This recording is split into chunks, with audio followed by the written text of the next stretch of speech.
Imagine you're a Roman soldier, except instead of being sent to the frontiers of Germania or Egypt, you receive an order that makes everyone first laugh, then go pale.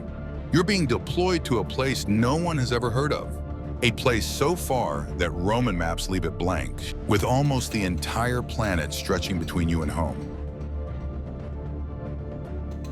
When your ship finally makes landfall, what hits your eyes isn't the grandeur of the empire, but a world that looks like it belongs to some other age.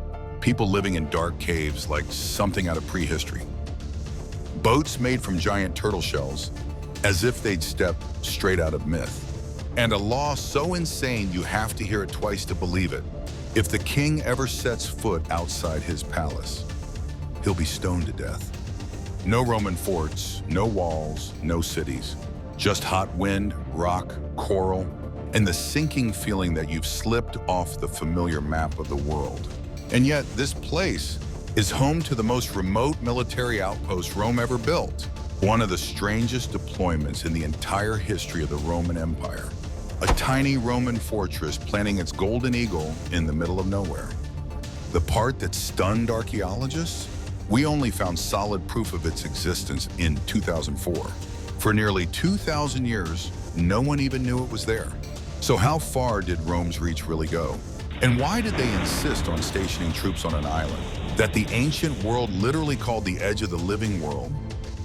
Before we go hunting for Rome's most distant outpost, we have to answer a question that sounds simple, but is actually a nightmare. How far is far? You can't just grab a ruler, draw a straight line from Rome to some border on the map and declare, here, this point is the farthest. In the Roman world, far wasn't just about miles. It was a mix of overland travel, forests, mountains, deserts, rivers, and sea routes. Rocks, reefs, winds, storms, all of which often had more say than any general.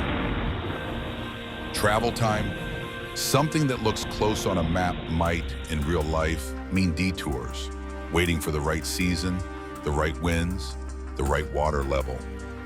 So the journey takes 1.5, even twice as long. And all the campaigns that pushed beyond official borders, where Rome only threw up temporary camps at the very edge of nowhere. In other words, to measure how remote something was for the Romans, you have to think in time plus route plus conditions, not just as the crow flies. If you're American, picture it this way. The farthest outpost isn't just a simple flight across the US. It's you having to cross the entire continent, but on horseback, in a sailboat, waiting on the right wind season, and with no Starbucks, no gas stations, no highways, just wind, sand, and pure luck. With that definition in hand, then we can start comparing Rome's frontiers to see which outpost was truly sitting at the edge of the world the way a Roman would have felt it. And if it were you, where would you rather be deployed? Some frontier with a familiar name, or a blank spot that hasn't even been drawn on the map yet? With that new measuring stick in mind, let's do a quick speed run through the most obvious candidates on Rome's map.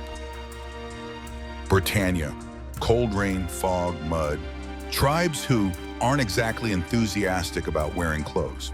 It's far, but supply lines still run straight back to mainland Europe. Germania, forests so thick they steal Roman sleep, but the frontier is locked at the Rhine, still a kind of buffer zone. Egypt, distant but convenient, because it has a built-in natural highway, the Nile.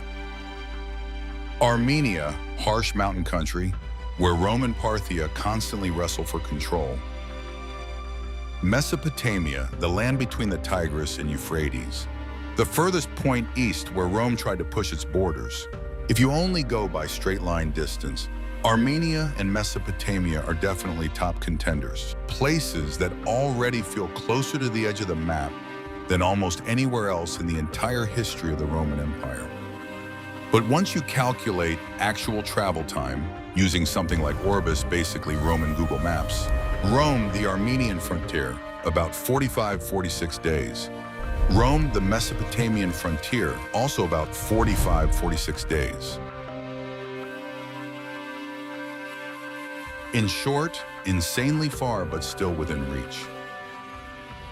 So if even these ridiculously far places were still in Rome's comfort zone, what lay beyond that reach? Because Rome's most distant garrison wasn't in Europe, wasn't in Armenia, and wasn't anywhere along the Euphrates. It was in a place that most modern maps of the Roman Empire don't even bother to color in. Before we reveal the real answer, we need to clear a few hidden contenders off the board, the ones that sound epic, but don't actually qualify. First hidden contender, the failed invasions under Augustus. He tried pushing Roman forces down into Arabia and further south toward Nubia. If those campaigns had worked, the temporary camps along those routes might have become Rome's most distant outposts. But here's the problem. They failed. We don't have precise locations, no permanent forts, and almost no solid archaeological evidence to grab onto. Second hidden contender, because we're curious, expeditions that went beyond the official borders, like Nero's expedition to find the source of the Nile, or those that pushed deep into West Africa. If you only count who went the farthest, some of these journeys might even beat Armenia or Mesopotamia. But at the end of the day, they were just temporary camps, with no clear coordinates, and almost no trace strong enough to call them a Roman garrison. So if we define Rome's farthest outpost as a place with a stationed garrison, a built structure, a known name, a clear date, and hard archaeological proof, then all those hidden contenders have to be kicked off the list. When we say the farthest Roman outpost, we're talking about a place where you can literally point at stone, inscription, and artifacts and say, here, Romans stood right here. And once you apply that stricter standard, a surprising answer pops up on a tiny speck in the Red Sea, almost 5,000 kilometers of travel away from Rome. After you've scanned every border on the map, a bigger question shows up. If Rome wanted to push even farther, where could it possibly go? The three main directions were basically locked down. North, ice, deep forests, freezing seas. The farther you go, the more it drains your strength, with thin populations and not much payoff. West, the vast Atlantic. The Romans weren't exactly thrilled about it. The winds were unpredictable, and nobody really knew what was on the other side. South, the Sahara, a wall of sand so brutal that both horses and soldiers would break before it did. On the map, east looks like the obvious way out, but there Rome runs straight into a wall of people. The Parthian Empire, and later, the Sasanian Empire. They're not just strong militarily, they also control the overland routes deep into Asia, from India all the way to Ceres, the fabled land of silk. If Rome kept insisting on going by land, it would be like ramming into the toughest combined wall of geography and geopolitics in the entire East. So what other option was there? Instead of fighting over every mile of dirt, you start controlling the sea. If Rome wanted to reach India, East Africa, and even farther east, it had to stop thinking like a land empire and start looking down toward the Red Sea, a narrow stretch of water that connects Egypt straight to the Indian Ocean.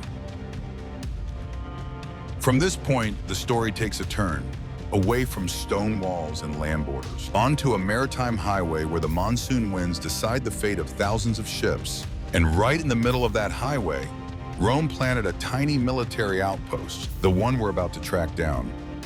When Rome looked down at the Red Sea, they didn't just see a narrow strip of hot water.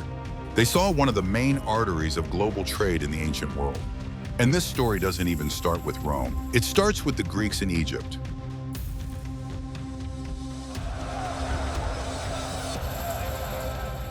Under the Ptolemies, Egypt was a trading powerhouse.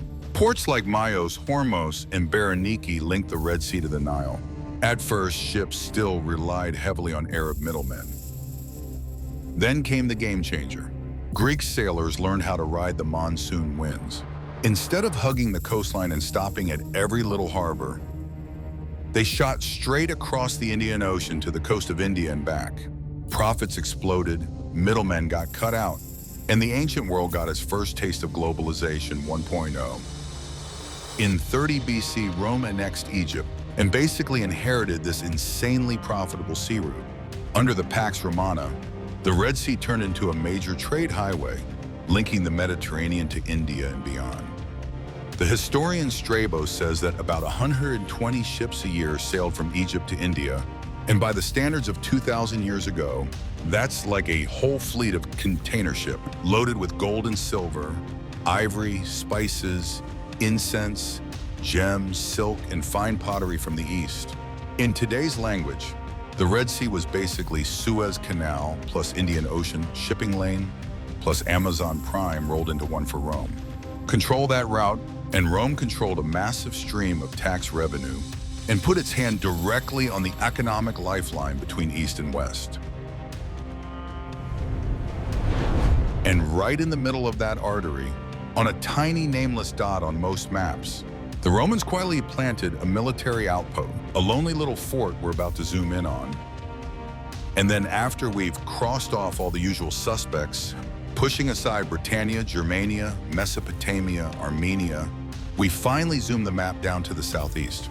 Rome, Egypt, the Nile, the desert, the port of Berenike, and then straight out into the Red Sea.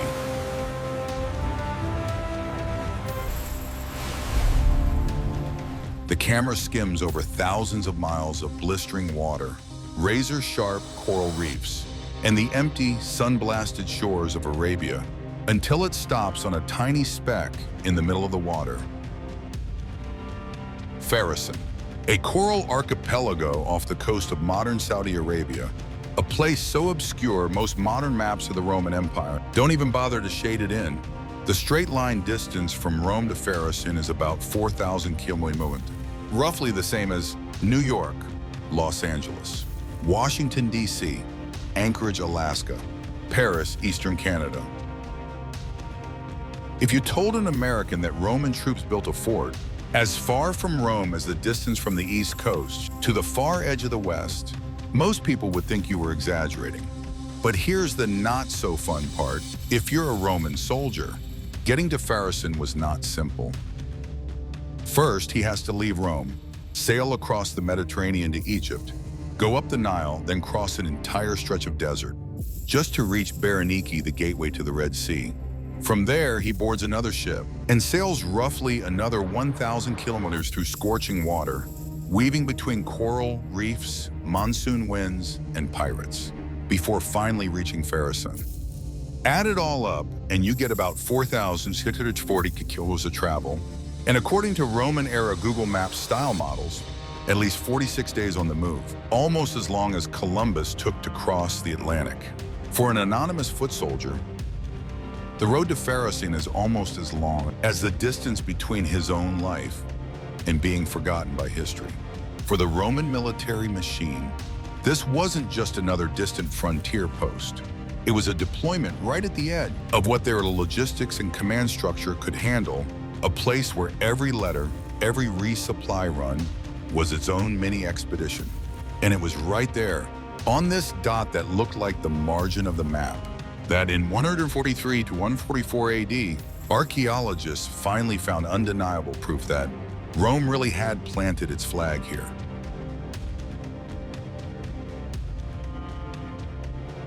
In 1981, during a routine survey on Farasan, researchers literally stumbled over a stone slab carved with Latin. At first, no one thought it was anything that could rewrite the military map of the Roman Empire. So the stone just sat there under sun, wind, and salt, until 2004, when it was finally presented to scholars at the Seminar for Arabian Studies in London. From that one slab, the bigger picture started to come into focus. The first inscription turned out to be the most complete military report you could ever hope to find carved in stone. It mentions Emperor Antoninus Pius. It's dated to 144 AD.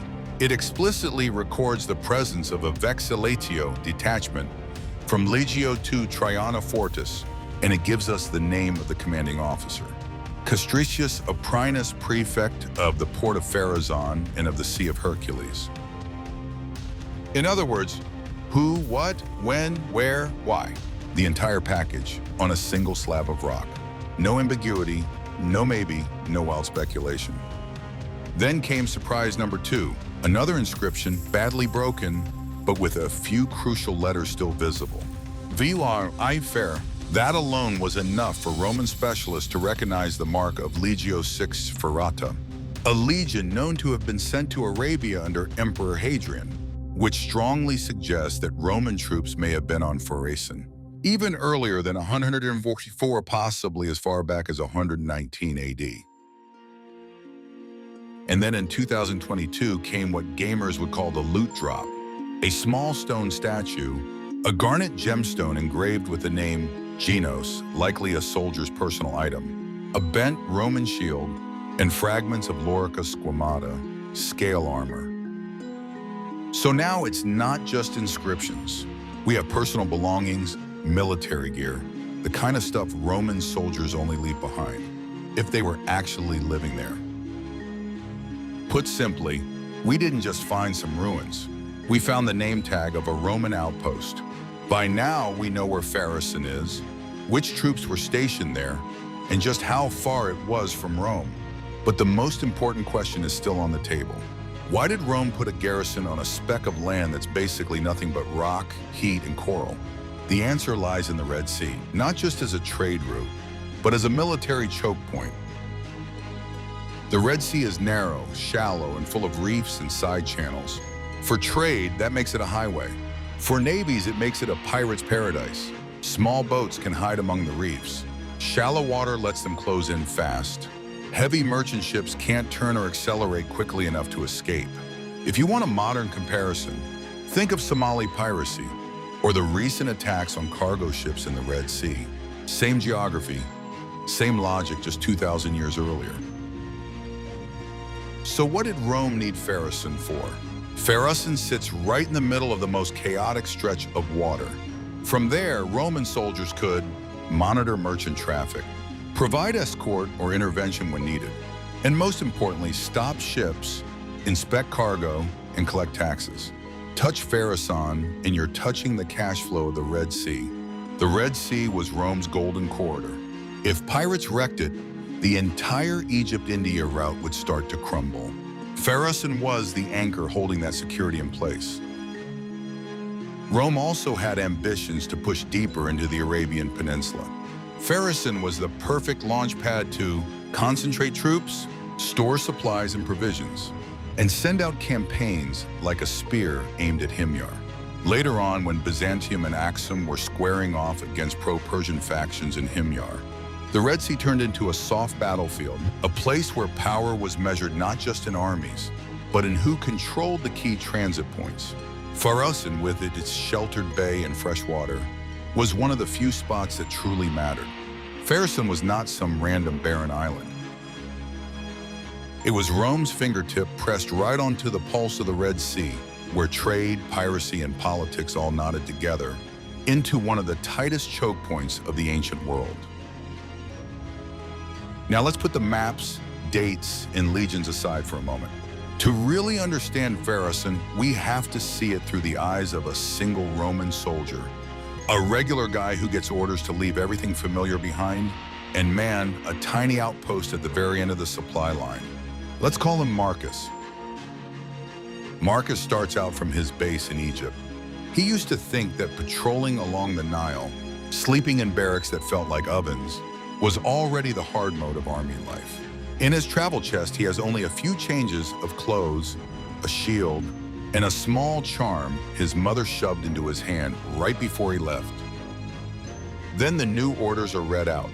Vexilatio Farasan, move out. From that moment on, his life splits cleanly into 2 chapters. Before Farasan and after Farasan. After weeks at sea, his ship finally slides into the calm water of a small bay. No city walls, no streets, no familiar temples. Just blinding white rock, a few low, rough houses, and a clump of stone fortifications that look like someone accidentally dropped a chunk of fortress in the wrong place. For someone who has seen Rome or Alexandria, Farasan doesn't feel like the edge of the empire. It feels like a temporary transit point the empire might walk away from at any moment. Morning, a wall of heat pounding on your armor.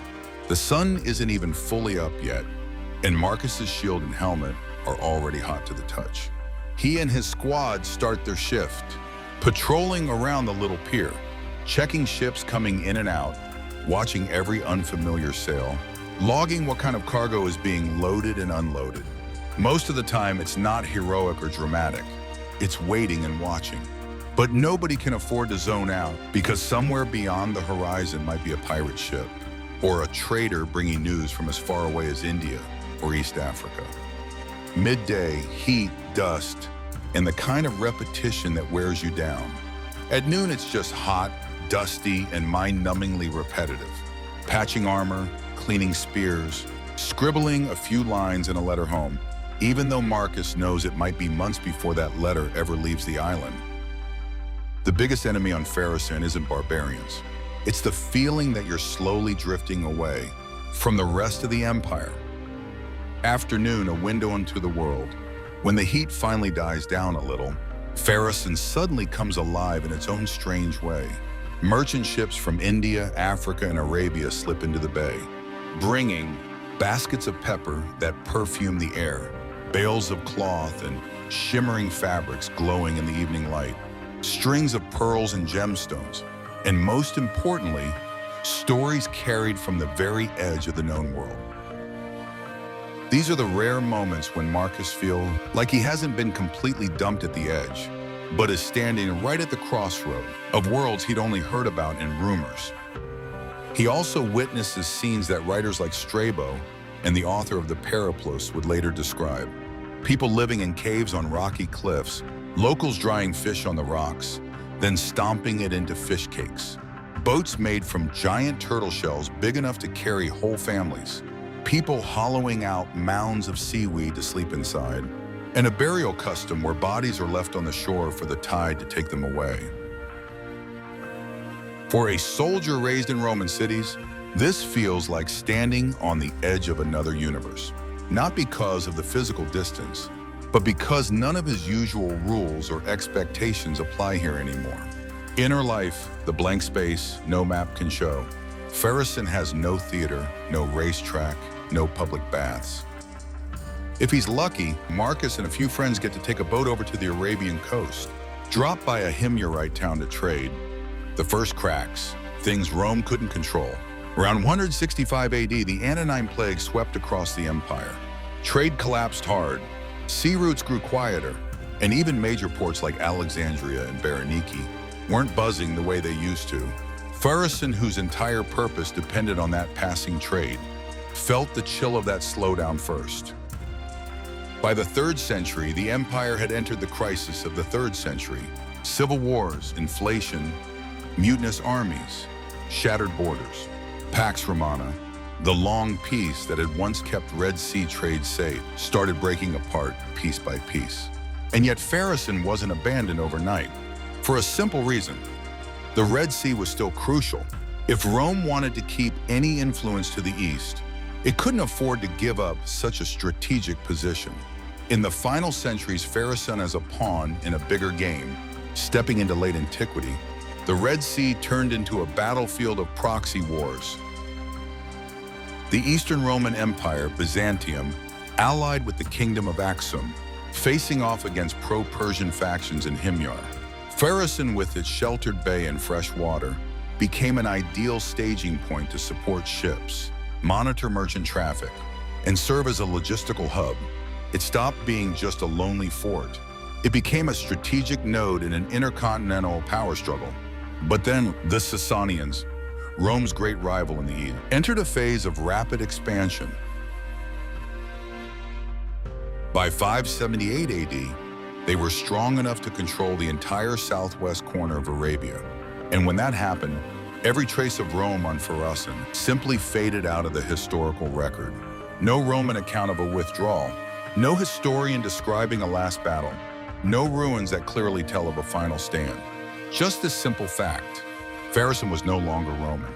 The end of Farasan didn't look like a Hollywood climax. It looked like a light bulb slowly dimming and then going out. Empires don't always lose their outposts in glorious battles. Sometimes those places just fade. As trade routes shift, alliances change, and the balance of power tilts somewhere else. Rome didn't lose Farasan because it was beaten in a fight, but because the world around that island had rearranged itself. As you see again and again throughout the entire history of the Roman Empire. At the end of this journey, Farasan isn't just a tiny dot on a Roman map. It's a mirror reflecting how empires see the world and how they try to hold on to control even as it slowly slips through their fingers. Rome built outposts at the farthest edges it could reach to protect trade, to project power, and most of all, to reassure itself that it still owned its own destiny. 2,000 years later, our world, more modern, more high-tech, isn't all that different.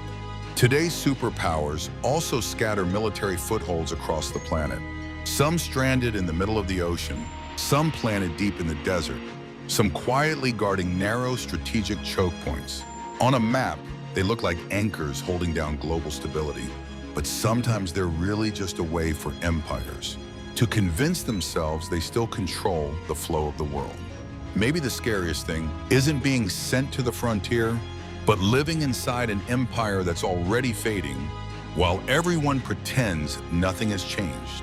And that's where the biggest question shows up. A question for us, not just for the Romans.